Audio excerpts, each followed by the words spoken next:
Hello and welcome back everyone. So कैसे हो दोस्तों आप लोग, और होप सो आपने बढ़िया से प्रैक्टिस अपनी कर ली होगी। जितने भी लेक्चर हमने अभी तक करे हैं वो सारे लेक्चर के कंसेप्ट आपने सीख लिए होंगे। उन पे जो डिपेंडेंट न्यूमेरिकल प्रॉब्लम्स ऑब्वियसली आपने सॉल्व कर लिए होंगे। बार बार मैं आपको ये बातें बोलता रहता हूं क्योंकि मेरा काम है आपको ये चीजें याद दिलाना।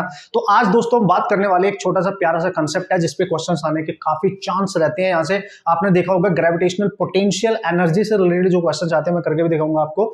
दो इंपॉर्टेंट कंसेप्ट है जिनके हम यहाँ पे डिस्कशन करेंगे। तो ये सारा कंसेप्ट आप यहाँ पे कवर करने वाले हैं। ओके, सो आज बात करने वाले हैं बॉस ग्रेविटेशनल पोटेंशियल एनर्जी के कॉन्सेप्ट की। ओके, तो दो चीजें हैं यहाँ पे जो इंपॉर्टेंट मानी जाती है, उन्हीं की मैं डिस्कस करूंगा ऑब्वियसली। ठीक है, तो सबसे पहले एक ऐसा सिस्टम लेंगे जिसमें पार्टिकल होंगे, उसके बाद उस पर्टिकुलर पार्टिकल की ग्रेविटेशनल पोटेंशियल एनर्जी हम किसी अर्थ के फील्ड से रिलेट करके कैलकुलेट करेंगे। ठीक है बॉस, ठीक है। सो this is how you can imagine कि कॉन्सेप्ट को यूज कैसे करना है। तो सबसे पहला केस क्या है सर, मैं यहाँ पे लिखूंगा ग्रेविटेशनल पोटेंशियल एनर्जी, यानी ग्रेविटेशनल पोटेंशियल एनर्जी किसके लिए sir, for a system of particle, for a particle system आप लिख सकते हो। ये आपकी मर्जी है आप किस तरीके से इसको डील करना चाहते हो। Okay, this is for a system of particle. Okay sir, and the second one हम ग्रेविटेशनल पोटेंशियल एनर्जी की बात करेंगे। ठीक है, ऑफ अ बॉडी, किसी एक बॉडी की, कहां पे सर, इन अर्थ के फील्ड में, है ना, अर्थ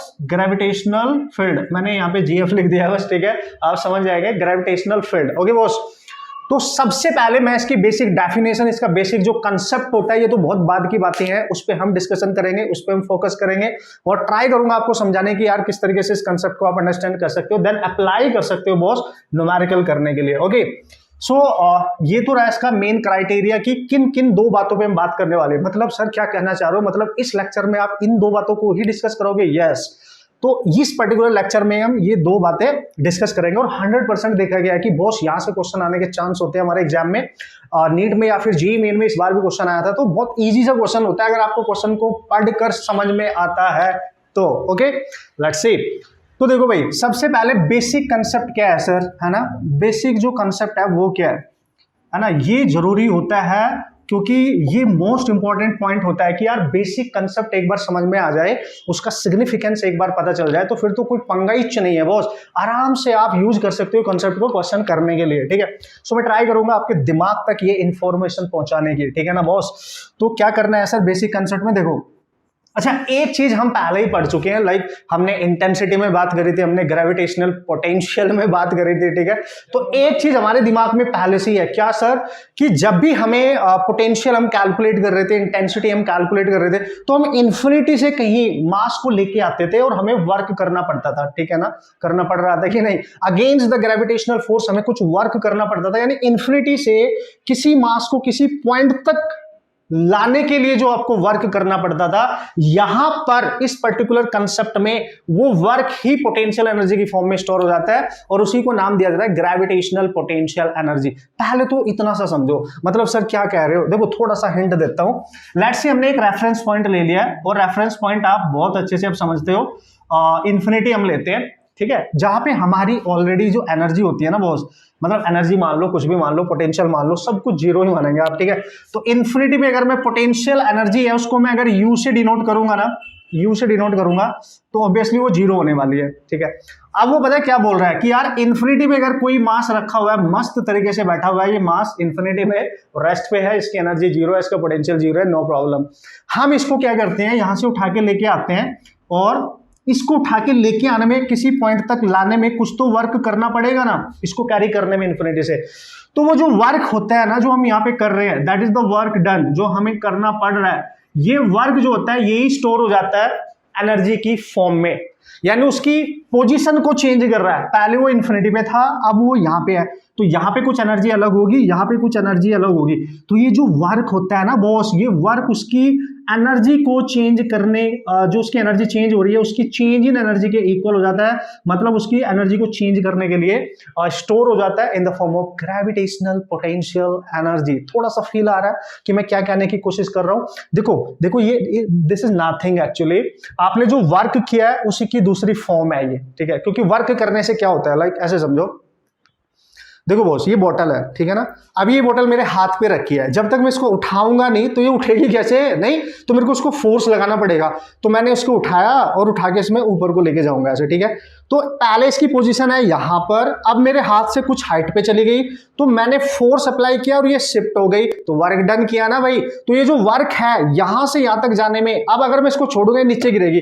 मतलब नीचे क्यों गिरेगी सर? क्योंकि इसके पास कुछ एनर्जी है ना। वो जो वर्क है वो इसने कुछ एनर्जी को स्टोर कर लिया, उस वर्क की वजह से जो आपने करा है, तो ये नीचे गिर रही है उस एनर्जी की वजह से। आप जाके छत पे खड़े हो जाओ, देखो, ठीक है ना, छत पे खड़े हो जाओ और तुम्हें कोई पीछे से पुश कर दे, धक्का दे दे, तो ग्राउंड पे गिरोगे ना जाके। किसकी वजह से? क्योंकि आपकी पोजीशन ग्राउंड सरफेस से बहुत हाइट पे है, तो देयर इज अ डिफरेंस, है ना, लेवल का डिफरेंस है ना। ये पोजीशन आपकी थी, फिर आप यहां पे चले गए, तो ये जो पोजीशन की वजह से आपको वर्क करना पड़ा, वो स्टोर हो रहा है एनर्जी की फॉर्म में। अभी बस इतना आपने समझना है और थोड़ा सा फील लेना है कि यहां मैं जो करने जा रहा हूं एक अल्टीमेटली एक तरीके का वर्क ही है, ठीक है, बस वो स्टोर्ड फॉर्म में है, ठीक है। ये आपने थोड़ा सा ध्यान देना है। अब क्या करेंगे सर? अब बेसिक कंसेप्ट पे वापस आऊंगा। ये तो मैं आपको याद दिला रहा था कि ऐसे करना होगा। अब most important point is that ये जो वर्क होता है ये दो लोग करेंगे यहां पे। मतलब ये वर्क दो तरीके से होगा, या तो ये वर्क डन होगा बाय इंटरनल फोर्सेस, है ना, इंटरनल फोर्सेस। ध्यान से देना, आपके दिमाग में बिल्कुल एंटर करा दूंगा ये कंसेप्ट क्या है, ठीक है। या ये वर्क डन होगा बाय एक्सटर्नल, ठीक है बॉस, एक्सटर्नल फोर्सेस, मतलब हम लोग करेंगे, ठीक है, हमें करना पड़ रहा है या फिर हमें नहीं करना पड़ रहा है, तो इंटरनल फोर्सेस होते हैं। और जितने भी इंटरनल फोर्सेस होते हैं उनको हम बोलते हैं कंजर्वेटिव फोर्सेस, ठीक है। इंटरनल फोर्सेस को आप नाम दे सकते हो और करके, मोस्ट इंपॉर्टेंट कंजर्वेटिव, ठीक है। कंजर्वेटिव फोर्सेस जो होंगे, जब भी वो कंजर्वेटिव फोर्सेस की बात करें, इंटरनल फोर्सेस की बात करें, समझ जाना ये जो वर्क डन है इसका अलग डिफरेंस हो जाएगा। और जो एक्सटर्नल है, जो हमें करना है, जैसे बोतल मैंने उठाई तो ये एक्सटर्नल हो गया, ठीक है। लेकिन अगर ग्रेविटी का फोर्स किसी चीज को अट्रैक्ट कर रहा है तो भाई मैं थोड़ा ही काम कर रहा हूं, ग्रेविटी अपने आप अट्रैक्ट कर रही है, तो वो इंटरनल हो गया। ये पेन है, मैं थोड़ा इसको फेंकूंगा, ये अपने आप मैं छोड़ूंगा, ये गिर जाएगा, तो इसको ग्रेविटी खींच रही है। तो this is the work done by the gravity, internal conservative, समझ गए। तो जितने भी कंजर्वेटिव फोर्स हो जाते हैं, जैसे ग्रेविटी का है, ठीक है, इलेक्ट्रोस्टैटिक है, ठीक है, स्प्रिंग का है, एंड मैग्नेटिक फोर्स है, ये सारे फोर्सेस क्या होंगे? कंजर्वेटिव इंटरनल फोर्सेस, आप इनको मान सकते हो। ओके ओके, तो करेंगे सर क्या सर? तो जब भी मैं ग्रेविटेशनल पोटेंशियल एनर्जी की बात करूं तो this is not gravitational potential energy, actually this is the change of potential energy. ये चेंज होता है हमेशा, ग्रेविटेशनल पोटेंशियल एनर्जी का चेंज होता है, पोटेंशियल एनर्जी नहीं बॉस, ठीक है। तो ये जो चेंज है, क्योंकि देखो वर्क जब हम करते हैं तो बॉडी एक जगह से दूसरी जगह पे शिफ्ट हो जाती है, तो उसकी जो पोजीशन चेंज हो रही है, ठीक है, तो चेंज आएगा और ये चेंज हमेशा इक्वल टू होगा minus of work done by the conservative forces, ठीक है। जैसे ग्रेविटेशनल फोर्स हो गया, ठीक है, जैसे हम ग्रेविटी में यहाँ पे पढ़ रहे हैं तो ग्रेविटेशनल फोर्स की बात करेंगे, इलेक्ट्रोस्टैटिक में इलेक्ट्रोस्टैटिक फोर्स की बात करेंगे, ठीक है। तो ये माइनस होगा बस कंजर्वेटिव फोर्सेस, मतलब सर क्या लोगे इसको आप? Minus work done due to gravitational forces, WG लिख सकते हो आप, इसको लिखेंगे ऐसे, ठीक है। और ये चेंज है, चूंकि इसको लिखोगे final minus initial equal to minus work done of due to the gravitational forces. ये हो गया पहला एक्सप्रेशन, मोस्ट इंपॉर्टेंट। सर ये नेगेटिव क्यों आया? बताऊंगा, टेंशन नहीं लेने का, बस देखते जाओ। नेगेटिव क्यों आया? ये नेगेटिव क्यों आया? अभी पहले इसको ऐसे लिखो, लेकिन अगर आप लिखोगे change in potential energy by the work done by the external force, अगर एक्सटर्नल फोर्स ये काम कर रहे होंगे तो वर्क डन पॉजिटिव लेना है ड्यू टू एक्सटर्नल फोर्सेस, ठीक है, तब ये पॉजिटिव लेंगे। ये जो डिफरेंस आएगा यानी चेंज इन पोटेंशियल एनर्जी आएगी, पॉजिटिव ऑफ वर्क डन के इक्वल होगा फिर ये, लेकिन जो एक्सटर्नल फोर्स ने किया होगा, ठीक है, जो एक्सटर्नल फोर्स ने किया होगा, ऐसे समझो बस, ठीक है। इस तरीके से आप समझ सकते हो, नो प्रॉब्लम, ओके। अब ये नेगेटिव साइन क्यों है ये मैं बताऊंगा। हमेशा याद रखना है ग्रेविटेशनल पोटेंशियल एनर्जी एक स्केलर क्वांटिटी है, जैसे पोटेंशियल था ना स्केलर क्वांटिटी है बॉस, जैसे ग्रेविटेशनल पोटेंशियल था ना स्केलर क्वांटिटी है, नो प्रॉब्लम। तो ये मोस्ट इंपॉर्टेंट एक्सप्रेशन बन चुका है आपके पास, ठीक है, ये भी आप याद रखेंगे। अगर एक्सटर्नल की बात कर रहा है, जैसे उसने बोला कि calculate the work done by external agent, अगर उसने बोला calculate the work done by external agent मतलब हम लोग, ठीक है, तो हमेशा पॉजिटिव चेंज लेना है। लेकिन अगर बाय द ग्रेविटेशनल फोर्स बोला, कंजर्वेटिव फोर्स बोला, इंटरनल फोर्स बोला, तो नेगेटिव ऑफ वर्क डन लेना है। Most important, most important, most important. और जब भी हम ग्रेविटेशनल फोर्स की वजह से एनर्जी निकालेंगे तो हमेशा नेगेटिव लेंगे। जैसे पोटेंशियल का फॉर्मूला हमेशा नेगेटिव, वैसे यहाँ पे भी फॉर्मूला हमेशा नेगेटिव, जब तक वो ये ना बोले कि we have to calculate the change in potential energy या work done against external forces, ठीक है, external forces, okay, due to external forces actually, okay. तो ये आपने ध्यान रखना है। अब आते हैं इस पर, ये नेगेटिव क्यों है। सबसे पहले तो ये हो गया, क्लियर हो गया। अब एक इंटरेस्टिंग फैक्ट इसके बारे में और हम जानेंगे।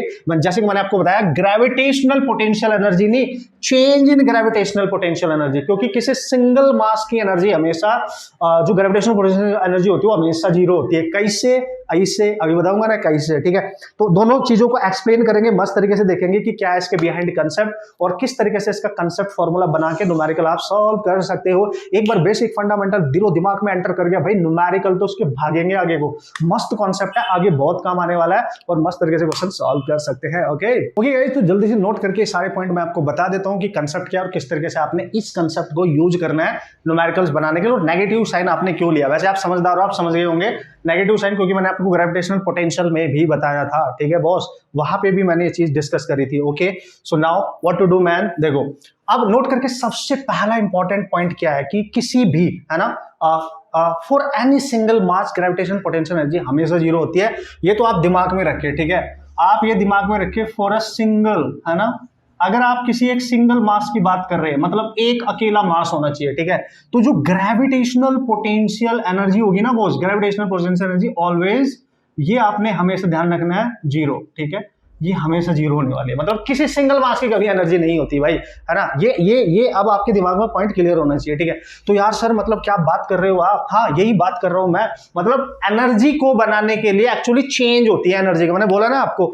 तो एक पेयर की जरूरत होती है, मतलब एटलीस्ट दो मास तो होने चाहिए, मतलब एक पेयर बनाना होता है आपको, ठीक है। तो आप पेयर बनाने के लिए आपको दो मास की रिक्वायरमेंट तो है ऑब्वियसली। मतलब सर उसने ये बोला, अगर हम इन्फिनिटी पे एक मास रखा हुआ है और उसको किसी पॉइंट तक उठा के लेके आए, पी पॉइंट तक, और हम देखें इस मास की जो एनर्जी है जिसको हम कैरी करके वर्क डन करके लेके आ रहे हैं, तो यहां पॉइंट पी पे इसकी जो एनर्जी होगी वो जीरो ही होगी, क्योंकि जिस पॉइंट पे हम लेके आ रहे हैं यहाँ पे किसी और मास का फील्ड है ही नहीं, अकेला मास है, अकेला सिंगल, ठीक है। तो इस सिचुएशन में क्या होगा, इस मास की जिसको आप इन्फिनिटी से लेके आ रहे हो, इस पॉइंट पे जो पोटेंशियल एनर्जी होगी वो जीरो ही रहेगी, ठीक है। तो नो प्रॉब्लम एट ऑल, अगर यहां किसी और का अनदर फील्ड नहीं है, किसी अदर मास का कोई ग्रेविटेशनल फील्ड नहीं है, बट चूंकि मैंने आपको बोला सिंगल मास की तो भाई नहीं होगी, तो सर क्या होता है फिर, तो ये होता है, अब ध्यान से समझिए, ठीक है, मैंने आपको अभी भी बोला, ठीक है। अब एक चीज और यहीं पे समझा देता हूं, ठीक है। जब हम इसको लेके आ रहे हैं, सपोज करो हम इसको लेके आ रहे हैं, तो इसको अगर आप लेके आ रहे होंगे, ठीक है, इस तरीके से समझो, इन्फिनिटी पोजीशन को हम रेफरेंस पॉइंट मानते हैं। सपोज करो ये सिंगल मास था, अब मैंने यहाँ पे दो मास मान लिए, m1 एक और ले लिया, पहले मैं m1 को लेके आया, एक पॉइंट यहां पे मैंने इसको रख दिया है, इसको पॉइंट को मान लो आप ए, ठीक है, यहां पे रख दिया मैंने, इसको मैं उठा के लेके आया, तो मेरे को कुछ ना कुछ वर्क डन करना पड़ा होगा। कितना वर्क डन करना पड़ा होगा, इसकी कुछ एनर्जी ही नहीं है, किसके अगेंस्ट वर्क डन करूंगा मैं, यहाँ पे मैंने इसको रख दिया। फिर एक मास और था, लेट्स सी यहाँ पे m2, उसको उठा के लेके आया और इससे कुछ डिस्टेंस अवे उस मास को मैंने रख दिया है, and that is the mass, you can say that is m2। समझना भाई मैं क्या कर रहा हूं, m1 को लेके आया तो m1 को मैंने यहां पे रख दिया है, फिर m2 को लेके आया इन्फिनिटी से, फिर उसको मैंने यहां पे रख दिया है। अब देखो जब मैं m2 को लेके आ रहा था, एक बार जब मैं m1 को लेके आ गया तो वो यहां पे शिफ्ट हो गया, उसका एक फील्ड बन गया होगा, ठीक है, उसका एक फील्ड यहां पे क्रिएट हो गया होगा। अब जब मैं यहां से m2 को लेके आ रहा हूंगा बॉस, तो देखो ध्यान से, जब आप m2 को लेके आ रहे हो तो इसके फील्ड में ये रखा है, तो ये इसको ऑटोमेटिकली अट्रैक्ट कर लेगा, ठीक है ना, ये ऑटोमेटिकली अट्रैक्ट कर लेगा। तो मतलब अब ऑलरेडी m1 यहां पे आ चुका है, उसका फील्ड बन चुका होगा यहाँ पे। यार सीधी सी बात है, देखो ऐसे समझो ना कि जैसे अर्थ हमें अट्रैक्ट कर रही है, मान लिया कोई बॉडी ही नहीं है उसको अट्रैक्ट करने के लिए, तो एक बॉडी वहां पे आ गई है। जैसे न्यूटन बाबा ने क्या बोला था कि दो मास हैं, लेट्स सी ये m1 है और उससे दूर कहीं पे दूसरा मास रखा है m2, तो यार ये दोनों होंगे तभी तो एक दूसरे को अट्रैक्ट करेंगे, ठीक है ना। अब इसको हटा दो, ये किसको अट्रैक्ट करेगा, किसी को भी नहीं। तो जब इसको रखा, इसको इसके फील्ड में रखा, तो एक दूसरे को अट्रैक्ट करना स्टार्ट कर देते हैं, तो इनका खुद का फील्ड क्रिएट हो जाता है। ओके, तो ऐसे इमेजिन करना है और दिमाग लगाना है कि यार सर जब ये अकेला था, अकेला मास, तो इसका कोई पोटेंशियल और कोई ग्रेविटेशनल पोटेंशियल एनर्जी नहीं थी, लेकिन जब आप पहले वाले मास को यहां से लेके आए तो इसको यहाँ पे प्लेस किया आपने, ठीक है सर। अब इसने अपना एक ग्रेविटेशनल फील्ड बना लिया होगा। अब जब M2 को लेके आएंगे तो M2 को तो ये ऑटोमेटिकली अट्रैक्ट नहीं कर लेगा, क्योंकि इसका फील्ड है और फील्ड है इसका ग्रेविटेशनल इंटेंसिटी से इसको अट्रैक्ट कर लेगा। तो आप क्या करोगे, तो एक्सटर्नल वर्क तो हुआ ही नहीं। तो एक तरीके से अगर देखा जाए तो हम क्या करते हैं कि जब ये इसको लेके आ रहा होता है, तो जैसे हमने यहाँ पे प्लेस कर दिया है, ठीक है, हमने यहाँ पे M2 को प्लेस कर दिया एक पर्टिकुलर डिस्टेंस पे, मान लें डिस्टेंस कितनी है r। अब यहाँ पे पूरा एक प्रोसेस चलेगा, इसको डिराइव करेंगे, इसका कंसेप्ट आएगा, इसको सॉल्व करेंगे, पोटेंशियल मेथड से भी कर सकते हैं, या पूरा वर्क डन निकालना पड़ेगा आपको। क्यों? क्योंकि जब ये इसको अट्रैक्ट कर रहा होगा तो आप क्या करेंगे, इस मास पे एक एक्सटर्नल फोर्स अप्लाई करते हैं। मान लिया जैसे मैं इधर को लेके आ रहा हूं, तो इधर को एक एक्सटर्नल फोर्स अप्लाई करेंगे, क्योंकि ग्रेविटेशनल जो फोर्स है ऑलरेडी वो इसको इधर को अट्रैक्ट कर रहा होगा, ग्रेविटी का जो फोर्स है। तो ग्रेविटी ऑलरेडी अपने नेचुरल जो लॉ है उसका, उससे अट्रैक्शन से इसको अट्रैक्ट कर रहा होगा, और इसको स्लो मोशन देने के लिए, कैसे देने के लिए, स्लो मूवमेंट देने के लिए, स्लो मोशन देने के लिए, जिससे इसकी वेलोसिटी कांस्टेंट रहे, you have to applied some external force, जिससे स्लो प्रोसेस में नीचे आए, ठीक है।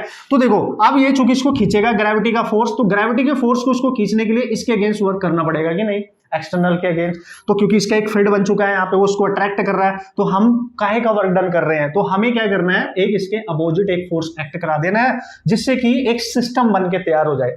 अब ये जो मास है ये इसके फील्ड की प्रेजेंस में यहाँ पे आ रहा है, तो इन दोनों से मिलके जो सिस्टम बना, देख सकते हो आप, इसको आप बोलोगे सिस्टम ऑफ टू पार्टिकल्स, इसको आप बोलोगे सिस्टम ऑफ टू पार्टिकल्स, ठीक है ना, सिस्टम ऑफ टू पार्टिकल्स। मतलब हमें इसके फील्ड की प्रेजेंस में दूसरे मास को लाने में जो वर्क डन करना पड़ा, उससे जो नेट वर्क बनेगा वो इन दोनों से मिलके बनने वाली सिस्टम की एनर्जी में स्टोर हो जाएगा, कन्वर्ट हो जाएगा, यू कैन से।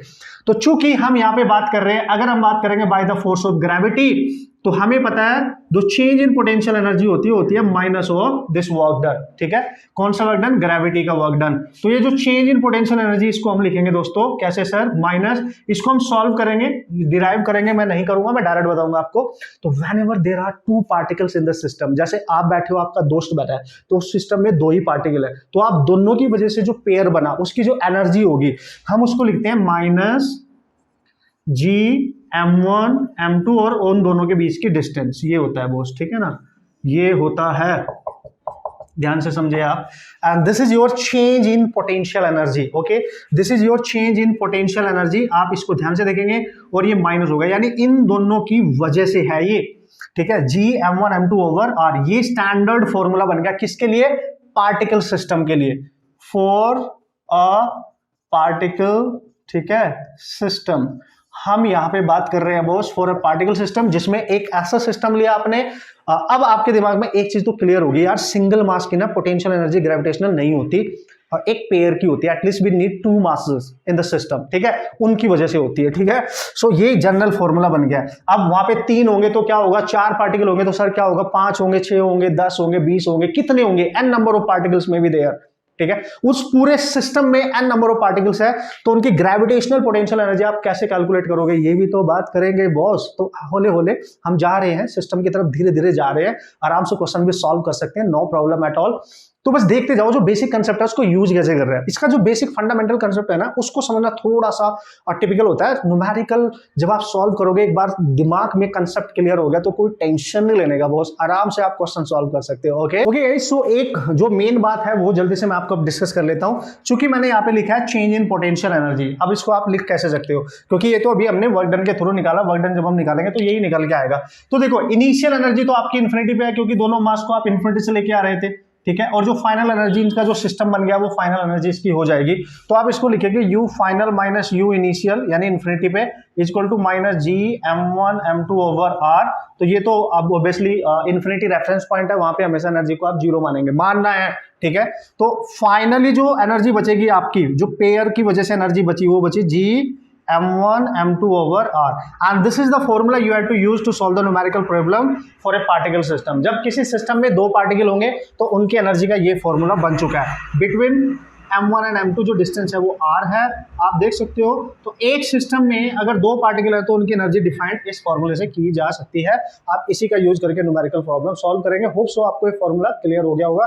डिराइव हम नहीं कर रहे हैं, रिलेशन हम नहीं कैलकुलेट कर रहे हैं, आप बस इस फॉर्मूले पे याद रखेंगे, ठीक है। अब नोट करके मैं बता देता हूँ, ये तब था जब दो पार्टिकल थे किसी सिस्टम में, जब केवल दो पार्टिकल थे। अगर इन्फिनिटी से आप एक को देखो, ये दोनों आ चुके हैं, अगर यहाँ पे एक तीसरा मास ले लो, है ना, एक थर्ड मास और ले लो, थर्ड इन्फिनिटी पे, और उसको लाके कहीं पे रखो, तो इन दोनों की प्रेजेंस में वो आएगा, तो इन दोनों के फील्ड में वो आएगा, तो इन दोनों के फील्ड का इफेक्ट उसके ऊपर एक्ट करेगा, तो वो इसके साथ और इसके साथ मिलकर एनर्जी बनाएगा, है ना। देखो सीधी सी बात है, जब यहाँ कोई मास नहीं था तो अकेला एम आके बैठ गया तो उसकी एनर्जी जीरो।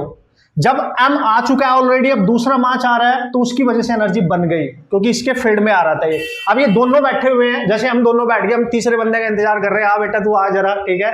तो जो तीसरा आएगा वो इनकी फील्ड की प्रेजेंस में आएगा, फिर जो चौथा आएगा वो 3 के फील्ड की प्रेजेंस में आएगा, तो उन सबका इफेक्ट पड़ेगा ना उसके ऊपर। समझ रहे हो आप लॉजिक? आई थिंक समझ गए होंगे, ठीक है। अब नोट करके मैं आपको नोट नंबर 1 ये मान सकते हो आप, note number 2 how to solve the numerical problem by using this formula, जल्दी से वो आपको बता देता हूं, जिससे आपके दिमाग में एंटर कर जाए कि किस तरीके से न्यूमेरिकल फोड़ने हैं। Okay guys, so this is the note number 2। So what you have to remember in this particular note, वो हम देख लेते हैं। जैसे कि हमने बोला, अगर हमारे पास एक ऐसा सिस्टम है, for a system having only 2 मास, ठीक है, 2 मासेज हैं केवल, ठीक है। अभी हमने देखा है एक मास है पार्टिकल का m1 है और उससे कुछ दूरी पे एक मास m2 है, तो इन दोनों की वजह से जो एनर्जी बनी वो बनी -g m1 m2 over r, obviously, ठीक है। अब वो बोलता है कि अगर सिस्टम ऐसा है, फॉर अ सिस्टम, ठीक है, हैविंग मोर देन 2 पार्टिकल्स, ठीक है, हैविंग मोर देन 2 पार्टिकल, भाई 2 है तो ये बन ही गया फॉर्मूला। मोर देन 2 पार्टिकल्स अगर हुए तो क्या करेंगे सर? तो फिर क्या करेंगे? तो सपोज करो 3 पार्टिकल्स हैं, है ना, फॉर एग्जांपल मैंने ले लिया 3 पार्टिकल सिस्टम, ठीक है जी, 3 पार्टिकल सिस्टम। तो देखो एक पार्टिकल तो पहले से यहां रखा हुआ है m1, एक यहां पे रखा हुआ है m2, एक यहां पे रख दो m3। अब देखो इन दोनों की वजह से पेयर बनाना होता है, हमेशा याद रखना, ये दोनों मिलके एक एनर्जी बनाएंगे और ये दोनों मिलके एक एनर्जी बनाएंगे, ये दोनों मिलके एक एनर्जी बनाएंगे, ठीक है, ऐसे समझो। तो जो m1 है वो इसके साथ भी पेयर बना सकता है, तो एक इनकी एनर्जी बन जाएगी 1 और 2 की वजह से, इनके बीच की डिस्टेंस कुछ ले लो r1। और ये जो थर्ड पार्टिकल है, ये जो यहाँ पे रखा है, ठीक है, चूंकि ये इन दोनों की प्रेजेंस में आया है तो ये इसके साथ भी दोस्ती करेगा, मतलब इन दोनों की वजह से जो एनर्जी मिलेगी इन दोनों की वजह से बनेगी 1 और 3 की वजह से, और ये इसके साथ भी इसको दोस्ती करनी ही पड़ेगी, इसकी मजबूरी है, ठीक है। तो चूंकि इसकी प्रेजेंस में आया, वरना मारेगा इसको पकड़ के। तो देखो म्यूचुअली हर मास का हर दूसरे मास के साथ एक पेयर होना चाहिए, ये ध्यान रखना है बस। तो how many number of pairs, total energy system की होती है, हमेशा ध्यान रखना, एनर्जी किसी पार्टिकल की नहीं होती, सिस्टम की होती है। तो इसमें 3 पार्टिकल है, तो 1 और 2 की वजह से, 1 और 3 की वजह से, प्लस 2 और 3 की वजह से, बस फॉर्मूला आपको पता ही है। किसी 2 के लिए जो फॉर्मूला होता है -g m1 m2 over r, ठीक है। u1 और u2 इन दोनों का निकाल लेना, 1 और 3 इन दोनों का निकाल लेना, इन दोनों का निकाल लेना, यहाँ पुट कर देना, आंसर आ जाएगा। अभी मैं तरीका बता रहा हूं कि हाउ टू यूज। तो इसका मतलब सर हमें ये देखना पड़ेगा कि एक पार्टिकल कितने नंबर ऑफ रिमेनिंग पार्टिकल के साथ पेयर बना सकता है, तो उसकी उतनी एनर्जी हो जाएगी। यस, आपको सारे पॉसिबल रिलेशन पेयर देखने पड़ेंगे हर पार्टिकल के, हर इंडिविजुअल पार्टिकल के, तब सिस्टम की टोटल एनर्जी आप कैलकुलेट कर सकते हो, ठीक है। ओके, आप बोलोगे सर अगर 4 पार्टिकल हुए तो देख लो, अगर मैं बात करूंगा 4 पार्टिकल सिस्टम की, 4 पार्टिकल, ठीक है, एक एक क्वेश्चन फिर हम करेंगे, नो प्रॉब्लम, पहले आप देख लो। सर अगर 4 हुए तो देख लो, एक यहां पे रख दो m1 m2 as it is जैसे रखा हुआ था, फिर यहां पे रख दो m3, यहां पे आ गया m4। अब जब m4 आया होगा, देखो जब m3 आया था तो m1 m2 की प्रेजेंस में आया था, ठीक है, m3। अब ये तीनों हैं, अब 4 आया होगा इसकी और इसकी प्रेजेंस में, तो उसको मिला दो जरा, ठीक है, इस तरीके से। अब m1 देखो इसके साथ भी पेयर बनाएगा, m1 इसके साथ भी पेयर बना सकता है और m1 इसके साथ भी पेयर बना सकता है। इसी तरीके से आपको हर पॉसिबिलिटी चेक करनी पड़ेगी। और सोचो अगर 10 पार्टिकल हुए तो आप कितने ज्यादा कंफ्यूज हो जाएंगे कि सर कितनी एनर्जी बनेगी सिस्टम में, हम उनको कैसे कैलकुलेट करेंगे, ऐसे काउंट करते करते तो हालत खराब हो जाएगी। तो याद रखना टू फाइंड, याद रखना सर, याद रखना टू फाइंड, क्या फाइंड करने के लिए? Total potential energy of system. किसी सिस्टम की टोटल पोटेंशियल एनर्जी अगर निकालनी है, having n number of particles, जिसमें बहुत सारे पार्टिकल्स होंगे। तो पहले निकाल लो टोटल नंबर ऑफ पेयर्स कितने बन रहे हैं एनर्जी के, ठीक है। तो सबसे पहले नंबर ऑफ पेयर्स निकाल लो। वो कैसे निकालेंगे, फॉर्मूला बता रहा हूं, NC2 यानी n into n minus one, ठीक है। ये n नंबर ऑफ पार्टिकल्स हैं, ऐसे लिख दिया मैंने small n into n minus one by two. इस फॉर्मूले का आप यूज कर सकते हो, ठीक है। जितने पेयर होंगे सबको ऐड कर देंगे और यहां से पेयर निकालेंगे। n क्या है, नंबर ऑफ पार्टिकल्स। मान ले किसी सिस्टम में जैसे 3 पार्टिकल है तो 3 से मल्टीप्लाई करो, 3 इंटू 3 माइनस वन, 2, 2 से 2 कैंसिल, 3 एनर्जी बनेगी। देखो 3 तो थी, 3 पेयर की 3 एनर्जी बन गई, ठीक है। अगर 4 वाले की बात करूं, देखो 4 पार्टिकल है तो n की वैल्यू होगी 4। तो नंबर ऑफ पेयर्स कितने बने, नंबर ऑफ पेयर्स कितने बने, n into n minus one by two. तो ये बनेंगे 4 into 4 minus one by two. तो आप देख सकते हो नंबर ऑफ पेयर एनर्जी के बनेंगे 2, 2, 2, 3, 6 पेयर बनने चाहिए, 6। ये इसके साथ भी बनाएगा, इसके साथ भी बनाएगा, इसके साथ भी, तो ये हो गए 3। फिर 2 वाला इसके साथ बनाएगा, 2 वाला इसके साथ भी बनाएगा, ठीक है, ये हो गए 5। अब देखो जो 4 वाला है वो 3 के साथ भी बनाएगा, तो ये हो जाएंगे 6। इस तरीके से आप सारे इमेजिन कर लेंगे। तो जो टोटल एनर्जी यहां से निकालोगे आप, वो सारी कैसे निकालोगे, टोटल एनर्जी सिस्टम की, 4 सिस्टम में बता रहा हूं, 1 वाला 2 के साथ भी बनाएगा, 1 वाला 3 के साथ भी बनाएगा, 1 वाला 4 के साथ भी बनाएगा, प्लस 2 वाले ने 1 के साथ तो ऑलरेडी बना ली, 1 2 के साथ बनाए या 2 1 के साथ, एक ही बात है ना। मेरी दोस्ती आपके साथ होगी या आपकी दोस्ती मेरे साथ होगी, बात तो एक ही है, पेयर तो एक ही है यार, 2 थोड़े ही हो जाएंगे, ठीक है। अब क्या करेंगे सर, जो 2 वाला बंदा है, ये 2 वाला ये 4 के साथ भी बनाएगा। अब बचा कौन, 1 के साथ तो ऑलरेडी बन चुका है 3, ये 3 के साथ भी बनाएगा। अब किसकी पेयरिंग बच गई है, 4th वाले ने जो पेयर है वो 2 के साथ तो बना लिया, 1 के साथ भी बना लिया, 3 के साथ नहीं बनाया। तो 4th वाले की 3 के साथ, देखो 1 2 3 4 5 6, टोटल पेयर 6 आए तो 6 ही एनर्जी यहाँ पे आ रही है। सबकी एनर्जी निकाल के ऐड कर देंगे, आंसर बन जाएगा। This is how you can solve the type of problem based on this concept. बस ये याद रखना है अब आपने, ठीक है ना, कि सबसे पहले कितने भी उस सिस्टम में पार्टिकल हो उनके नंबर ऑफ पेयर्स निकाल लो, उतनी एनर्जी होंगी, उनको सबको ऐड कर देंगे हर 2 पार्टिकल के बीच की एनर्जी कैलकुलेट करके। यही तरीका है। आप क्वेश्चन करा देता हूं जल्दी से फटाक से, आपको क्लियर हो जाएगा। यही क्वेश्चंस मैं ले लेता हूं, आपको क्लियर हो जाएगा आपका फंडा क्या है और किस तरीके से क्वेश्चन आ सकते हैं, किस तरीके से क्वेश्चन इसके आप सॉल्व कर सकते हैं। ओके, तो ये इसको जल्दी से एग्जाम्पल ले लेते हो, 1-2 एग्जाम्पल आपको करके दिखा देता हूं, आपको पता चल जाएगा ऑटोमेटिकली कि क्वेश्चन कैसे करने हैं। तो सबसे पहले टाइप का क्वेश्चन सिंपली आएगा कि एक सिस्टम ऑफ 3 पार्टिकल्स दे रखा है। सपोज करो इसका मास m है, इसका मास 2m है, इसका मास 3m है। हो सकता है मास सेम हो गए तो और भी इजी क्वेश्चन हो जाएगा। और इक्विलेटरल ट्रायंगल के वर्टेक्स पे ईच मास रखे गए। उसने बोला पूरे सिस्टम की, नोट मैंने बोला ना आपको, किसी एक सिंगल पार्टिकल की मास की एनर्जी तो नहीं होगी, पूरे सिस्टम की पूछेगा। तो बोलेगा पूरे सिस्टम की एनर्जी बताओ, है ना, पूरे सिस्टम की। तो क्या करेंगे, पूरे सिस्टम की एनर्जी निकालने के लिए पेयर, पॉसिबल पेयर, 3 पार्टिकल अभी बताया, टोटल नंबर ऑफ पेयर बनेंगे 3, ठीक है। क्यों बनेंगे सर, क्योंकि फॉर्मूला था n into n minus one by two, और नंबर ऑफ पार्टिकल काउंट कर लो, 1 2 3 पार्टिकल है केवल, तो 3 यहाँ पुट करेंगे, 3 minus one by two, 3 minus one, ये 2 कैंसिल, तो 3 आएगी। तो टोटल नंबर ऑफ पेयर जो बनेंगे वो 3 आएंगे। तो पेयर का मतलब एक मास हर दूसरे के मास के साथ एक पेयर बनाना चाहिए, ठीक है। तो देख लो सिस्टम की जो एनर्जी आएगी, देखो ये इसको मास मान लो 1, इसको मान लो 2 और इसको मान लो 3। तो ये वाला इसके साथ भी बनाएगा, तो 1 और 2 का, प्लस ये वाला इसके साथ भी बनाएगा। दोस्ती करने का यार, दोस्ती करनी है उसने यार, 3 दोस्त है बस में, कैसे दोस्ती कर सकते हैं। प्लस अब इसकी दोस्ती इससे भी हो गई, या ये कहो कि इसकी दोस्ती इससे हो गई, एक ही बात है, मतलब ये दोनों दोस्त है, मतलब एक ही बात है। और 1 ने इसके साथ भी दोस्ती कर ली, मतलब 3 ने 1 के साथ ऑटोमेटिकली दोस्ती कर ली, ठीक है। अब बचा 3 और 2, तो 3 और 2 में भी दोस्ती करा दो, है ना। 2 3 के साथ करे या 3 2, बात तो एक ही है भाई, दोस्त पेयर तो एक ही है। तो चलो सॉल्व कर लेंगे सर। अब कैसे करेंगे सर, अब तो आप उड़ा डालोगे। 1 और 2 के बीच में हमें पता है पार्टिकल के लिए एनर्जी का जो फॉर्मूला है वो हमें पता है। एनर्जी का फॉर्मूला होता है -Gm1m2/r, ठीक है। उन दोनों मास को लेना है और माइनस साइन मत भूलना है। Gm1, इसको m1 माना है तो 2m ले लो, इसको m2 माना है तो 3m दे रखा है, और उनके बीच की डिस्टेंस a, ठीक है। फिर माइनस 1 और 3, ठीक है। 1 और 3 को देखो, -Gm1 कितना है सर, 2m इंटू इसको m2 मान लो तो वो m है, और डिवाइड में उनके बीच की डिस्टेंस a है, ठीक है।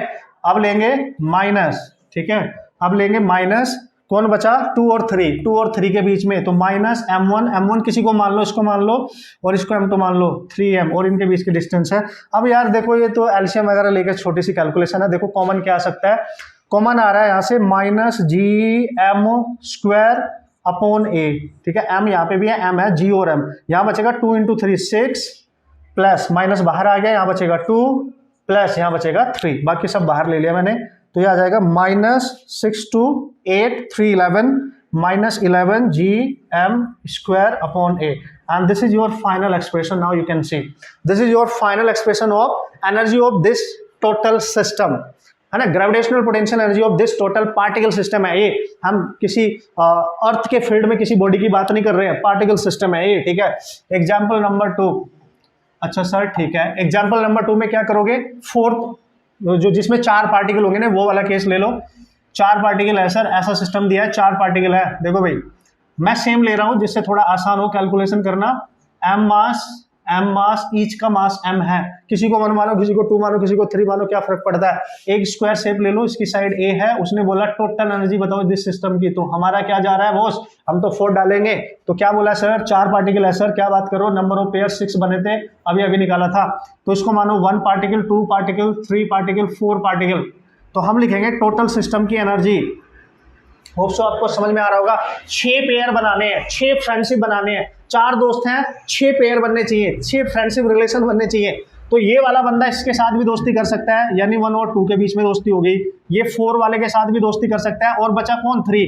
ये 3 वाले के साथ भी दोस्ती कर सकता है, 1 और 3. देखो 1 ने 4 के साथ भी दोस्ती की, 2 के साथ भी और 3, है ना. मतलब ये तीनों 1 2 3 और 4 ये सारे के सारे आपस में दोस्त बन चुके हैं. अब जो 2 की दोस्ती है, सेकंड पार्टिकल जो है उसकी दोस्ती किसके साथ हो चुकी है, 1 के साथ तो हो गई, अब इसके साथ नहीं बनाएंगे, तो 3 के साथ बना लो. 2 की 3 के साथ, बचा कौन, 2 4 के साथ भी तो दोस्ती कर सकता है, 2 4 के साथ. अब कौन बचा जिसकी दोस्ती आपस में नहीं हुई है. आप देख सकते हो 1 और 2 की होगी, 1 4 की होगी, 1 3 की भी होगी, 2 3 की भी होगी, 2 4 की भी होगी. 4 की 3 के साथ नहीं हुई, यानी 4 और ये आपस में दोस्ती करेंगे, 4 और 3, बस 1 2 3 4 5 6 पेयर बन गए. बस यहीं से आंसर आपका आ जाएगा. अब कोई दिक्कत ही नहीं होनी चाहिए यार. कैसे सर, आप 1 और 2 की एनर्जी निकालो. देखो इसकी और इसके बीच -g m1 m2 over r होता है, इसका मास m है, इसका भी m है, और इनके बीच का डिस्टेंस a है. सिमिलरली इसको देखो, -1 और 4 के बीच, 1 और 4 के बीच, 1 और 4 के बीच, देखो इनका मास सेम है, डिस्टेंस सेम है. अगर आप ध्यान से देखो, फिर भी मैं लिख रहा हूं g into m upon a. फिर आप देखोगे 1 और 3 को थोड़ी देर के लिए छोड़ देते हैं, ठीक है. 2 और 3 को देखो, 2 और 3 को देखो, g m into m upon a, ठीक है. 2 और 3 को देख लो, 2 और 3 को देख लो बॉस, ठीक है.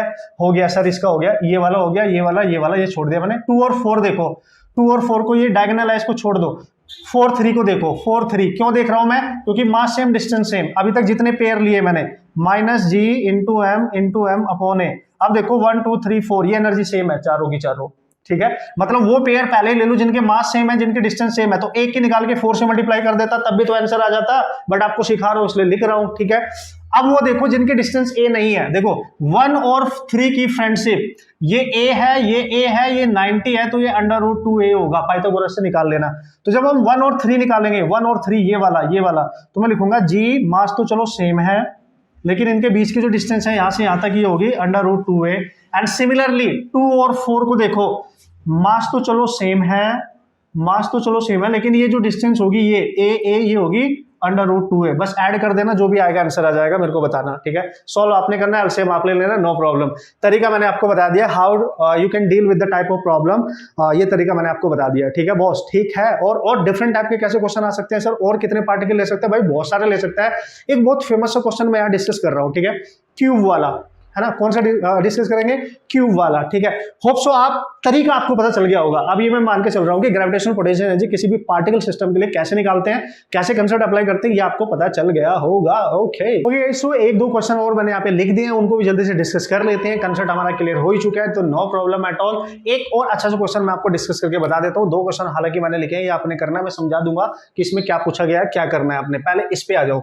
अगर क्वेश्चन नंबर 3 की हम बात करें, उसमें देखिए उसने बोला इस पूरे सिस्टम की एनर्जी बताओ. तो भाई देखो ये है तो अब आसान ही है, लेकिन इसमें एक क्यूब है, और क्यूब के हर कॉर्नर पे मास रखे हुए हैं पार्टिकल के. तो कितने होंगे, ऑब्वियसली 1 2 3 4 5 6 7 8. तो नंबर ऑफ पार्टिकल्स है यहाँ पे 8. तो सोचो अगर हमें फॉर्मूला ना पता हो number of pair of energy निकालने का, तो यार तेल निकल जाएगा यहाँ पेयर बनाते बनाते, ठीक है. तो नंबर ऑफ पार्टिकल्स इतने हैं, तो नंबर ऑफ पेयर बनेंगे n इंटू n -1/2 फॉर्मूले से. तो बन जाएंगे 8 इंटू 8 माइनस 1/2, तो ये आएगा 4 इंटू 7 दैट इज 28। तो देखो दोस्तों इतनी एनर्जी होंगी यहाँ पे, मतलब हर एक मास दूसरे मास के साथ जो पेयर बना के एनर्जी बना रहा होगा 28 पेयर्स बनेंगे, इतने पेयर बन रहे होंगे यहाँ पे 8 पार्टिकल की वजह से, इतनी दोस्ती वाले रिलेशन बन रहे होंगे यहाँ पे। सो अब कैसे करेंगे सर, तेल निकल जाएगा, ऐसे तो निकालते निकालते, तो देखो दिमाग लगाओ, पहले वो पेयर ढूंढो। हर अब अपने रूम में बैठे हो, ठीक है, एक क्यूब है, ये क्यूब अपने रूम को इमेजिन करो, तभी इस क्वेश्चन को आप कर पाएंगे, ठीक है। हर वो पेयर को इमेजिन कर लो जो जिनके मास तो ऑब्वियसली सबका सेम है, जिनके बीच की डिस्टेंस एक जैसी हो। जैसे अगर मैं इन दोनों को लूं 1 2 को, तो इन दोनों के बीच की जो डिस्टेंस है वो a है, इन दोनों के बीच भी a है, इन दोनों के बीच भी a है, और इन दोनों के बीच भी a है, ठीक है। मतलब ये अपर फेस देख लो इसका पूरा, तो ये कितने पेयर बन रहे हैं, 1 2 3 4, 28 बनाने हैं ना टोटल। तो टोटल जो एनर्जी आएंगी सिस्टम की, जो टोटल एनर्जी आएगी, पहले वो एनर्जी ले लो जिनके बीच की डिस्टेंस ए होगी। मैं यहां लिख रहा हूं ए, जिससे आपको नाम से ही क्लियर रहे कॉन्सेप्ट, ठीक है, आप इजीली कर सको। तो आपने देखा यार सर 1 2 3 4, 4 तो ये हो गए। फिर अगर ये वाला मास इसकी साथ एनर्जी बनाएगा 5, क्योंकि ये डिस्टेंस भी ए है, ये वाला 6, ये वाला 7 हो गए कि नहीं, क्लियर हो रहा है, 7 हो गए। फिर ये वाला इसके साथ बनाएगा 8, जिसके बीच की डिस्टेंस 1 है, ये वाला इसके साथ बना रहा है 9, और ये वाला इसके साथ बना रहा है 10, ये वाला इसके साथ बना रहा है 11, और ये वाला इसके साथ बनाना है 12। तो टोटल बनेंगे पेयर, आप खुद भी देख सकते हो अपने रूम में बैठ के देखना। एक अपर फेस, फिर ये वाला फेस, फिर ये वाला फेस, फिर ये वाला फेस, ये वाला फेस, उसके फेस के कॉर्नर पे जितने भी मास रखे होंगे वो सारे ए डिस्टेंस के होंगे, ठीक है, दिख भी रहा होगा आपको। ये वाला देखो, और ये वाला फेस देखो, ये वाला, फिर ये फ्रंट वाला, फिर बैक वाला, फिर ये वाला, और ये नीचे वाला फेस, ठीक है यार। तो ये 12 एनर्जी ऐसी बनेंगी जिनके बीच में डिस्टेंस ए होगी। अब क्या करेंगे सर, अब डायगोनल वाले देखो, क्योंकि डायगोनल भी तो रिलेशन बनाएंगे, क्योंकि टोटल पेयर 28 भी तो करने हैं, है ना। अब डायगोनल कैसे देखेंगे सर, देखो जैसे ये क्यूब है, तो अभी मैंने कौन से वाले की बात की है, इसकी प्लस इस वाले की, ये डिस्टेंस ए थी, प्लस ये डिस्टेंस ए थी, प्लस ये डिस्टेंस ए थी। अभी मैंने ये वाली बात की है, ये डिस्टेंस ए थी। अब हम क्या करेंगे, ये बंदा इसके साथ भी तो दोस्ती करेगा, इसके साथ भी, यानी एक फेस पे 2 डायगोनल पेयर बनेंगे। एक फेस ही हो गया, फिर एक फेस ही होगा, 2 2 4 ये हो जाएंगे। भाई यहाँ पे भी तो डायगोनल होगा, 1 2 4, ठीक है सर। फिर ये पीछे वाला 5 6, ठीक है सर। फिर ये वाला 7 8, ठीक है, और एक फेस ये भी तो होगा क्योंकि क्यूब है, तो 9 10, और एक फेस ये हो गया 11 12। तो डायगोनल में भी 12 आ गए, तो प्लस डायगोनल वाले भी 12 होंगे, जिनके बीच की डिस्टेंस क्या होगी, देखो अगर आप डायगोनल के बीच की डिस्टेंस देखोगे, ये वाले डिस्टेंस, तो ये ए है, ये भी ए है, तो ये √2a होगी पक्का। यहां से भी आपको दिख रहा होगा, अगर मैं इस डिस्टेंस की बात करूंगा, अब यार समझ जाओगे यार क्या बात कर रहे हो, ठीक है। ये देखो ना, यहाँ पे ये एक फेस है, ये डिस्टेंस ए है, ये ए है, और ये डायगोनल है, तो ये √2a अभी तो निकाली थी, ठीक है। तो ये √2a वाले पेयर्स होंगे, तो 12 + 12 24 हो गए ना। अब 4 बचे, अब इमेजिन करो 3D है ये, 4 बचे, क्यूब है ये, ठीक है। अब वो 4 पेयर्स कौन मिलके बना रहा होगा, अब ये आपने इमेजिन करना है ना, ये आपने देखना है। अब देखो केमिस्ट्री में आप पढ़ते थे कि बॉडी डायगोनल के नाम की भी एक चीज होती है, ये था फेस डायगोनल। अब हम बात करेंगे बॉडी डायगोनल। बॉडी डायगोनल में कैसे बात करनी होती है सर, बॉडी डायगोनल ये तो है फेस का डायगोनल, ठीक है, मतलब रूम के इस कॉर्नर से इस वाले कॉर्नर से यहां तक जाना है, इस वाले कॉर्नर से यहां तक जाना है, बॉडी डायगोनल। और बॉडी डायगोनल कितने होंगे, देखो ये 12 है प्लस 12 है, 1 2 3, ठीक है, ये वाला हो गया, और ये वाला भी तो बॉडी डायगोनल की तरह बनाएगा, मतलब 4 होंगे, अल्टीमेटली 4 होंगे। आप देख सकते हो, क्योंकि ये 2D में दिख रहा है, जब आप 3D में इमेजिन करेंगे तो आपको दिख जाएगा। जैसे मेरा ये रूम है ना, यहाँ पे मैं आपको दिखा नहीं सकता, होप सो आप इमेजिन कर पा रहे होंगे बॉडी डायगोनल को, ठीक है। तो 1 2 3 है ना, और ये जो बॉडी है ये वाला, इसका भी अंदर को जाएगा 4, तो बॉडी डायगोनल में आएंगे 4, और बॉडी डायगोनल की डिस्टेंस होती है √3a, ठीक है, √3a, ठीक है। बॉडी डायगोनल की डिस्टेंस याद रखनी है, तो ये बन गए ना, देखो। अब आपने क्या करना है, कुछ नहीं करना है बॉस, जिसकी डिस्टेंस a है वहां लेना है -g, मास सबका सेम है, डिस्टेंस a ले लेना। यहाँ पे क्या करोगे, -12g × m √2a ले लेना, ठीक है सर, ठीक है। यहाँ ले लेना 4 times G into M over under root 3a ले लेना। जो दो बॉडी डायगोनल पे मास रखे होंगे, एक यहाँ पे एक कहीं यहाँ पे, उनके जो बीच की डिस्टेंस होती है अंडर रूट 3a होती है यार, आप देख लेंगे, है ना। बस इसको ऐड कर दो, जो भी आएगा आंसर वही आपका आंसर होगा। मेरे को इसलिए बताना था कि एक टिपिकल सी सिचुएशन है तो उसको कैसे हैंडल करना होता है, इस तरीके से आप हैंडल कर सकते हो। ठीक है बॉस, तो होप सो आपको समझ में आ गया होगा। आप खुद भी करके देखिए, खुद भी ट्राई करें, अपने रूम में बैठे इमेजिन करें, सारे फेस वाली पेयर बना ले, सारे फेस डायगोनल वाले पेयर बना लेना, सारे बॉडी डायगोनल देख लेना। अगर मैं रूम में बैठा हूं, मेरे को क्लियर दिख रहा है 1, ठीक है, फिर ये वाला 2, फिर वो वाला 3, फिर ये वाला 4, 4 तो मिलेंगे पक्का। ठीक है, तो 4 ही होते हैं ना यार, ठीक है, क्यूब में। ठीक है, ओके। अब नेक्स्ट क्वेश्चन क्या है, ये रहा सर नेक्स्ट क्वेश्चन। इसमें क्या बोला गया, इस टाइप का क्वेश्चन भी कभी कभी देखने को मिल जाएगा आपको, कि एक छोटा सा ट्रायंगल है जिसकी साइड ए है और इसके ईच कॉर्नर पे मास सेम रखा गया है m। तो हमने क्या किया है, मास को तो एज इट इज रखा, मास को एज इट, लेकिन इसका साइज इंक्रीज कर दिया। मतलब इसकी साइड ए थी वो 2a कर दी, ईच साइड को डबल कर दिया, आप देख सकते हैं। तो बताओ ऐसा करने में कितना वर्क करना पड़ा। So what is the work required to do this particular process. इसका साइज इंक्रीज करने के लिए, इसकी साइड को डबल करने के लिए कितना वर्क करना पड़ा। तो यार जब हम इसकी साइड को इंक्रीज कर देंगे तो इसकी इनिशियल एनर्जी कुछ होगी, वो निकाल लेना सिस्टम की, इसकी फाइनली एनर्जी कुछ होगी वो निकाल लेना, और एक्सटर्नल वर्क कितना करना पड़ा इसका साइज बढ़ाने के लिए, वो होता है चेंज इन इंटरनल एनर्जी के इक्वल एक्सटर्नल वर्क है ये, और उसको लिखोगे आप फाइनल माइनस इनिशियल। इनिशियल यहां से निकालना, फाइनल यहां से, सॉल्व करके बताना क्या आंसर आ रहा है। इसका मैंने अभी किया है ना, ट्रायंगल वाला भी किया, बस साइड 2a हो गई, इनिशियल फाइनल निकाल के यहां पुट कर देना। इस टाइप का क्वेश्चन अब आप खुद भी कर सकते हो।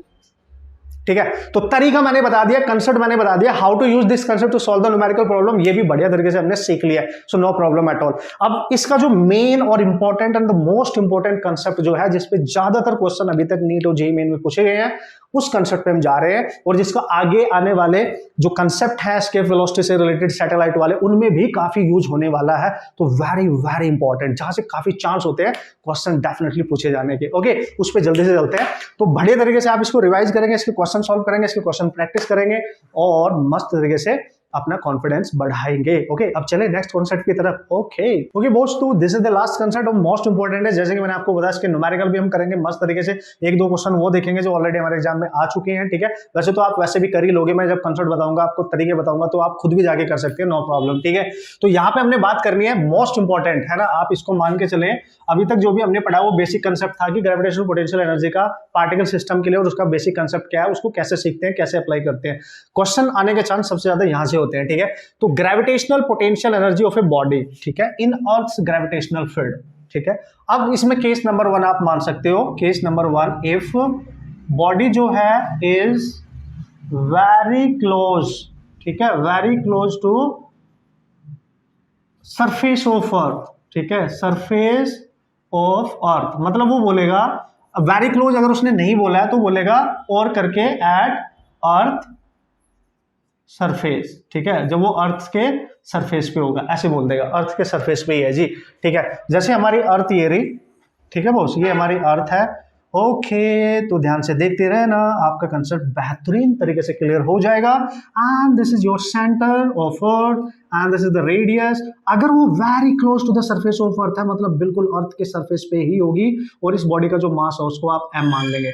ठीक है, और जब हम ग्रेविटेशनल पोटेंशियल एनर्जी की बात करें, इसको ऐसे भी लिख सकते हैं कि किसी बॉडी की ना बोल के हम बोलते gravitational potential energy of earth ही बोल दे। ठीक है, ऑब्वियसली जब भी वो बात करेगा, मतलब एक बॉडी उसके अर्थ के सरफेस के बिल्कुल पास में है, तो इस पूरी अर्थ का जो मास होगा me, वो उसके सेंटर पे कॉन्सेंट्रेट कर लेंगे, और इन दोनों के बीच की जो डिस्टेंस होगी वो ये होगी, स्मॉल r जो लेते थे हम, मतलब एनर्जी का फॉर्मूला होता है ना -g m1 into m2 upon r होता है कि नहीं। तो हम मान लेंगे कि इसका पूरा जो मास है वो उसके सेंटर पे कॉन्सेंट्रेट है, तो हम लेंगे u इक्वल टू -g, ठीक है, मास ऑफ अर्थ, अर्थ का मास इंटू बॉडी का मास जो भी होगी, और उनके बीच की डिस्टेंस जो r है वो रेडियस के इक्वल है। तो इसको अर्थ की ग्रेविटेशनल पोटेंशियल एनर्जी भी आप बोल सकते हो इसकी रिस्पेक्ट में, -g m upon r you can say, and this is your formula. बहुत यूज होगा ये आगे आने वाले कंसेप्ट में, तो जब भी ऐसी बात करेगा तो इस तरीके से आप बता सकते हैं, नो प्रॉब्लम मैन।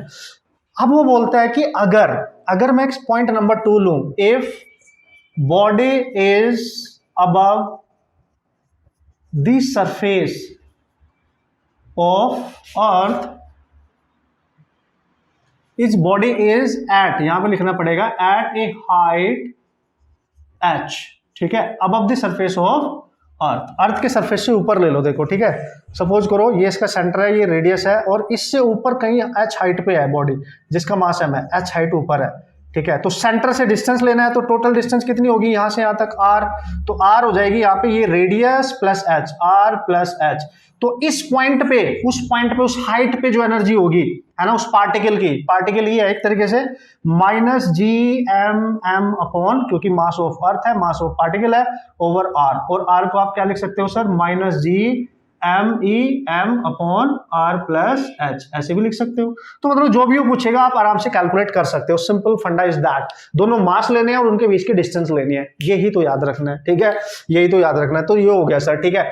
अब ये तो हो गया कि अर्थ के फील्ड में किसी बॉडी की, जब बॉडी उसके अर्थ के सरफेस पे होती है तो उसकी ग्रेविटेशनल पोटेंशियल एनर्जी को आप कैसे लिखते हो, ये तो वो हो गया, या अर्थ की ग्रेविटेशनल पोटेंशियल एनर्जी पूछेगा तो ये हो गया, वो तो ये हो गया, ठीक है, अगर हम इस तरीके से माने, ठीक है, उस बॉडी के रिस्पेक्ट में हम बात कर रहे हैं यहाँ पे, ठीक है।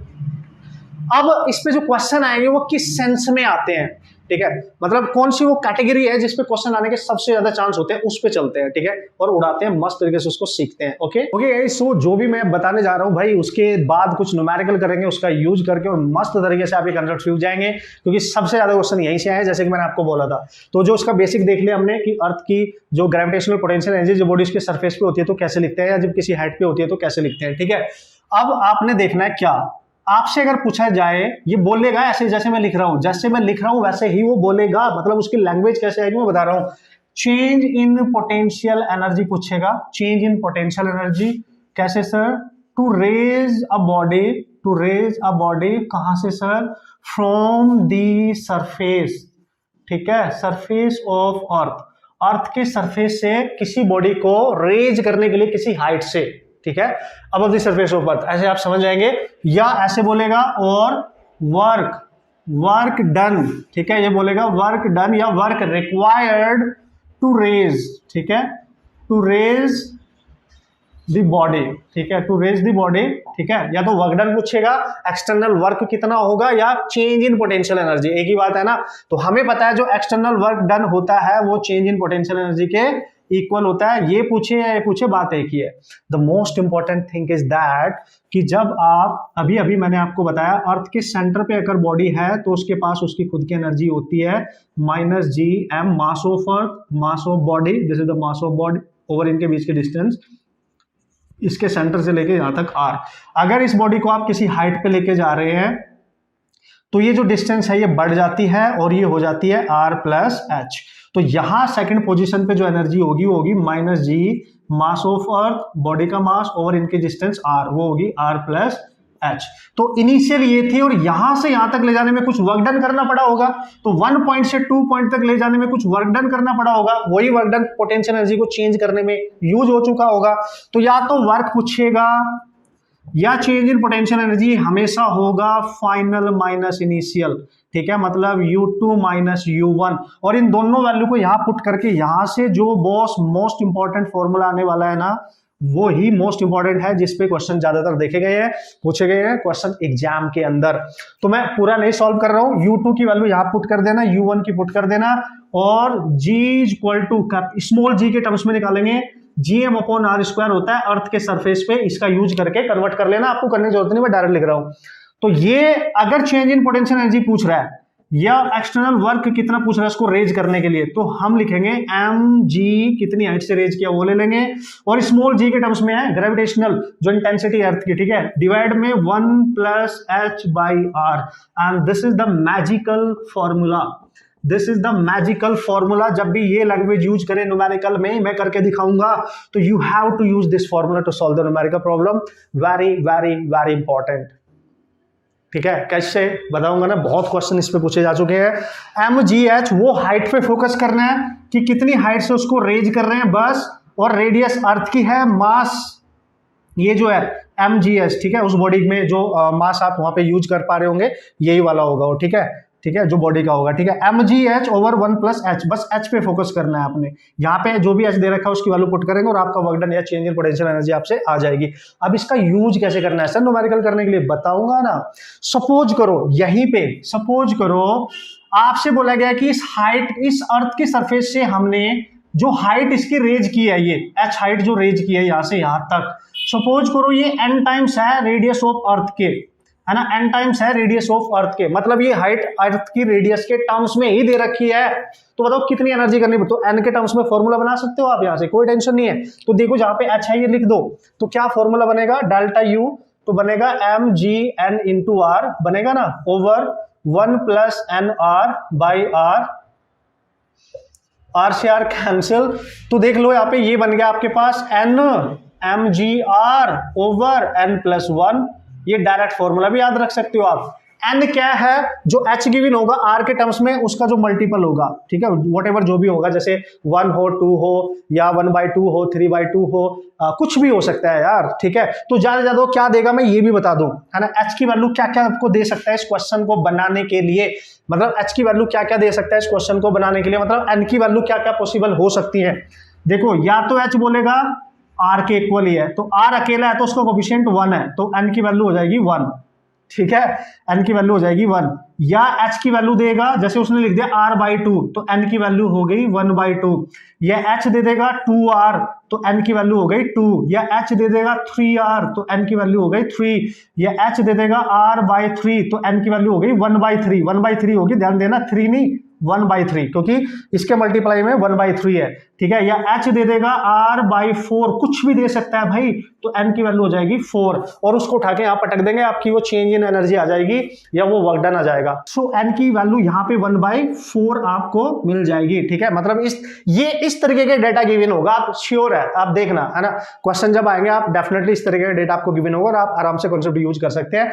अब इस कॉन्सेप्ट को यूज कैसे करना है न्यूमेरिकल करने के लिए, वो मैंने आपको बता दिया। कुछ क्वेश्चन हम ट्राई करेंगे, सॉल्व करेंगे और मजा आने वाला है, मस्त तरीके से आप क्वेश्चन को उड़ा सकते हैं, ठीक है। एक लास्ट में एक छोटा सा प्यारा सा कॉन्सेप्ट मैं आपको बताऊंगा, कंजर्वेशन ऑफ मैकेनिकल एनर्जी को कैसे यूज करना है यहाँ पे न्यूमेरिकल बनाने के लिए, मोस्ट इंपॉर्टेंट है एस्केप वेलोसिटी सैटेलाइट्स वाली प्रॉब्लम को सॉल्व करने के लिए, ठीक है। पहले इस पे कुछ क्वेश्चंस हम ट्राई करेंगे मस्त तरीके से और फिर आगे बढ़ेंगे मस्त तरीके से, okay guys. So here is the question, जल्दी से पढ़ लो, पढ़ती उड़ा डालो, मेरा इंतजार नहीं करने का, मैंने आपको तरीका बता दिया कैसे क्वेश्चन करने होते हैं, ठीक है, फिर भी मैं जल्दी पढ़ लेता हूँ और आप भी इसको सॉल्व करेंगे। उसने बोला assuming the radius of earth is r or the change in gravitational potential energy of a body of mass m if it is taken from the surface of earth up to the height 3r, यानी कितनी height तक लेके जा रहे हो अर्थ के surface से, radius इसकी ऑलरेडी यहाँ पे ये जो हाइट दे दिया है ये 3r दे दिया है यहां से यहां तक, बस यही तो देखना है हमने हाइट कितनी है। तो भाई चेंज इन पोटेंशियल एनर्जी अभी भी बताया मैंने, mgh over 1 plus h by r। अगर n वाला फॉर्मूला आपको याद नहीं है, वैसे r का मल्टीपल यहाँ पे 3 है तो n की वैल्यू 3 आ जाएगी, अगर आपको याद हो, वैसे यहीं पुट कर दो यार, mgh h आ गया 3r over 1 plus 3r by r cancel, तो आएगा 3mgr over 3 plus 1 that is 4, answer. This is your answer and this is how quickly you can solve the type of problem man। इस तरीके से आप आपके सारे question solve कर सकते हो, नो प्रॉब्लम। सर यार अगर इसी क्वेश्चन में उसने h 3r ना देके 2r गिवन होता तो n की वैल्यू 2 ले लेते, मतलब h की वैल्यू अगर उस फॉर्मूले से करना है जो n वाला था, देखो कितना आया था, n mgr ओवर n प्लस 1, बात तो एक ही है। देखो 3 पुट करो यहाँ पे, 3 mgr ओवर 3 प्लस 1, तो डायरेक्ट ही हो गया, फॉर्मूला भी याद रखने की जरूरत नहीं है, तो ये आ जाएगा बाई 4। अगर सर h2 होता तो n की जगह 2 पुट कर दो, तो चेंज इन पोटेंशियल एनर्जी पूछे या वर्क डन पूछे तो 2 mgr लिखेंगे, देखो n की जगह 2 और 2 प्लस 1 3 आ जाएगा आंसर। कुछ भी हो भाई, अगर सर केवल रेडियस के इक्वल होता तो चूंकि अकेली रेडियस है तो यहाँ पुट करके देखो आंसर आ जाएगा, या r का जो कोफिशिएंट है यहाँ पे n वो तो 1 है सर, तो डेल्टा u हो जाता mgr और n की वैल्यू 1 और नीचे 1 प्लस 1, तो आंसर आना था mgr/2। इस टाइप के हर क्वेश्चन आप सॉल्व कर सकते हो, ये सारे क्वेश्चन ही है, ये सारे क्वेश्चन ही है। एक क्वेश्चन के सहारे मैंने आपको 3-4 क्वेश्चन करा दिए, ये पूछा गया था 2 पे भी कर लिया, r पे भी कर लिया, है ना। इस तरीके से बहुत सारे क्वेश्चन पूछे जा सकते हैं और आप आराम से क्वेश्चन सॉल्व करके आ सकते हैं। इस लेक्चर में इतना सफिशिएंट है, बाकी लेक्चर जब एस्केप वेलोसिटी करेंगे वहीं पे कंजर्वेशन का कॉन्सेप्ट भी सिखाऊंगा, इसको आप आराम से मस्त तरीके से प्रैक्टिस कर लेना, बढ़िया तरीके से होगी, इस पे क्वेश्चन जरूर आता है और यहीं से क्वेश्चन आता है, आप टेंशन नहीं लेने का बॉस। आप जितने भी प्रीवियस ईयर में क्वेश्चन पूछे जा सके उनको सॉल्व कर सकते हो जाकर, ओके। तो मिलेंगे नेक्स्ट लेक्चर में ऑसम से कॉन्सेप्ट के साथ, बॉस प्रैक्टिस करते रहना मस्त तरीके से, कोई डाउट होगा तो पूछ लेना बिना शर्माए, okay, and all the best.